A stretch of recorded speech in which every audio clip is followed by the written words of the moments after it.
कई बार जिंदगी में ऐसा वक्त भी आता है जैसे लगता है कि सब कुछ ठहर सा गया हो, कोई रास्ता ही नहीं दिखता। लगता है जैसे कोई इम्तिहान चल रहा हो, पता नहीं कब ये कठिन वक्त टलेगा। एक बात तो पक्की है कि जिंदगी में दुख और चुनौतियां तो आएंगे ही। यदि आप सोचते हैं कि ऐसा कोई चमत्कार हो जाए जिससे कोई परेशानी, कोई दुख जीवन में आए ही ना, तो ऐसा संभव ही नहीं है। हर इंसान को संघर्षों और चुनौतियों से गुजरना ही पड़ता है। पर जो कमजोर होते हैं वो दुखों से हार जाते हैं, टूट जाते हैं, बिखर जाते हैं। और जिनके मन में ताकत होती है, विश्वास होता है, वो हर दुख से जीत जाते हैं। अब ये आपको देखना है कि दुख आपको हरा रहे हैं या आप दुखों से जीत रहे हो। जो इंसान दुखों से गुजर के आगे निकल गया, समझ लो उसे जीना आ गया। जो इंसान दुखों से घबराकर बैठ जाता है, हार जाता है, समझो कि उसने दुखों से समझौता कर लिया, स्वीकार कर लिया परिस्थिति को कि अब जो है जैसा है ऐसा ही रहेगा, कुछ बदलने नहीं वाला। जो लोग ये मानकर बैठ जाते हैं कि अब कुछ बदलने नहीं वाला, तो सच में उनकी जिंदगी में कुछ बदल नहीं सकता। और जो लोग मन में ये उत्साह रखते हैं, विश्वास रखते हैं कि परिस्थिति चाहे जैसी भी हो उसे बदला जा सकता है, उससे जीता जा सकता है, तो वो कठिन से कठिन परिस्थिति को भी बदल सकते हैं। फेथ मूव्स माउंटेन्स विश्वास में इतनी शक्ति है कि पर्वतों को भी हिला दे। एक राज्य में एक राजा था। उसका छोटा सा राज्य था। एक दिन उसके राज्य पर किसी बलवान राजा ने हमला कर दिया। उस बलवान राजा की सेना इस राजा की सेना से 4 गुना बड़ी थी। इस राजा ने मन में सोचा, हम तो हारेंगे ही हारेंगे। अगर हम युद्ध में जाएंगे, लड़ेंगे, तो हम सब मर जाएंगे, कोई बचेगा ही नहीं। और अगर नहीं लड़ते तो वैसे भी सब हाथ से चला जाएगा।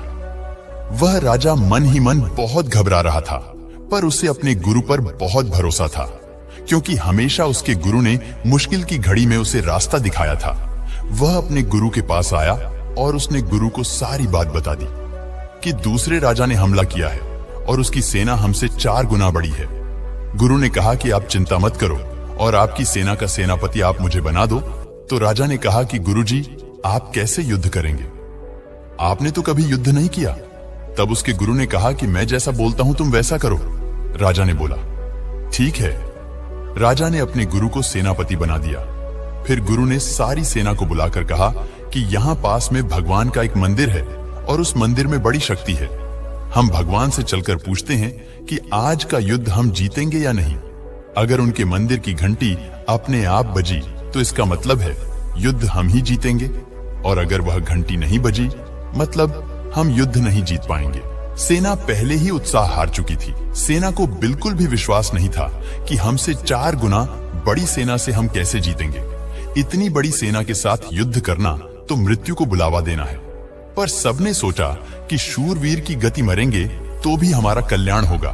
पर उन्होंने सोचा, अब गुरुजी कह रहे हैं तो भगवान के मंदिर चलकर देखते हैं। गुरु उन सब सेनाओं को उस मंदिर के बाहर ले आए।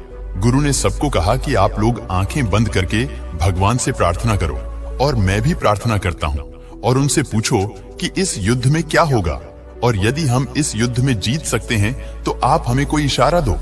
सारी सेना ने मिलकर प्रार्थना की और वहां पर उस मंदिर की एक घंटी बजने लगी। मंदिर की घंटी की आवाज सुनकर सारी सेना को जैसे एक जोश आ गया, हिम्मत आ गई, सबका उत्साह बढ़ गया।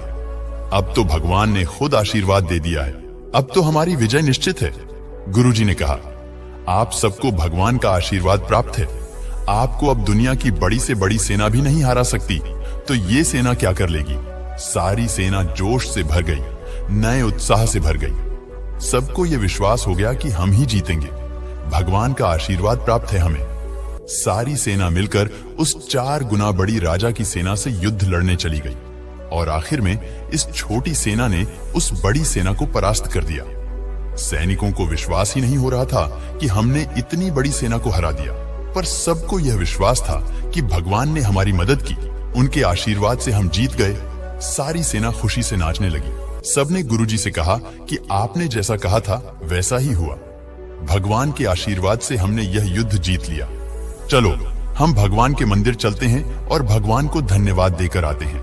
तब गुरुजी ने कहा, ये युद्ध आप लोगों ने किसी चमत्कार से नहीं जीता, ये युद्ध आप लोगों ने अपने आत्मविश्वास से जीता है, अपने यकीन से जीता है। तो सैनिकों ने कहा कि गुरुजी, हमारे सामने मंदिर की घंटी बजी थी, हम सब मंदिर के बाहर थे और घंटी अंदर थी, और अपने आप वह घंटी बजने लगी। अब ये चमत्कार नहीं तो क्या है? तो गुरुजी ने कहा कि तुमने ध्यान नहीं दिया। घंटी तो अंदर थी, पर उस घंटी की रस्सी मंदिर के बाहर लटकी हुई थी। जब तुम लोग प्रार्थना कर रहे थे, तब मैंने ही उस घंटी को बजाया था। इस कहानी से हमें यह सीख मिलता है कि जिस इंसान के मन में आत्मविश्वास है, जीतने का हौसला है, यकीन है कि मैं जीतूंगा, मैं इस दुख की घड़ी को पार कर सकता हूं, तो वो इंसान बड़े से बड़े दुख से भी जीत सकता है। दुख तो हर इंसान की जिंदगी में आता है, पर कोई बिखर जाता है और कोई निखर जाता है। कई महान लोगों ने अपने वक्तव्य में कहा है कि हमारी जिंदगी में दुख और चुनौतियां नहीं आए होते तो आज हमें ये मंजिल नहीं प्राप्त हुई होती।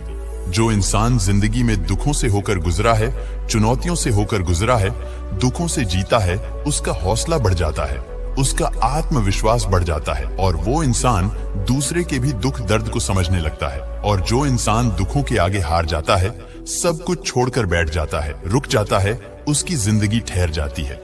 अब यदि वह छोटी सेना उस बड़ी सेना को देख के डर के बैठ जाती, तो उस बड़ी सेना से कैसे जीतती? उनके जीतने के दरवाजे ही बंद हो जाते। कई लोग जिंदगी में ऐसा ही करते हैं, दुखों से हार कर बैठ जाते हैं। उन्हें लगता है कि जिंदगी में कुछ बचा ही नहीं, कोई रास्ता ही नहीं दिख रहा। जब भी जिंदगी में कोई दुख आए, कोई परेशानी आए, कोई मुसीबत की घड़ी आ जाए, कोई सहारा न दिखे जिंदगी में, तो मन में ये विश्वास रखना कि मैं जरूर जीतूंगा, मैं इस दुख को हरा कर दिखाऊंगा, मेरी आत्मा की शक्ति इस दुख से कई गुना बड़ी है। एक बात हमेशा याद रखना, जिस इंसान ने हार स्वीकार नहीं की, उसके जीतने की उम्मीद हमेशा बनी रहती है। और जो इंसान हार मानकर बैठ जाता है, उसकी जीत के दरवाजे ही बंद हो जाते हैं। यदि आप भी जिंदगी में जीतना चाहते हैं, तो आप दुखों के आगे कभी घुटने मत टेकना।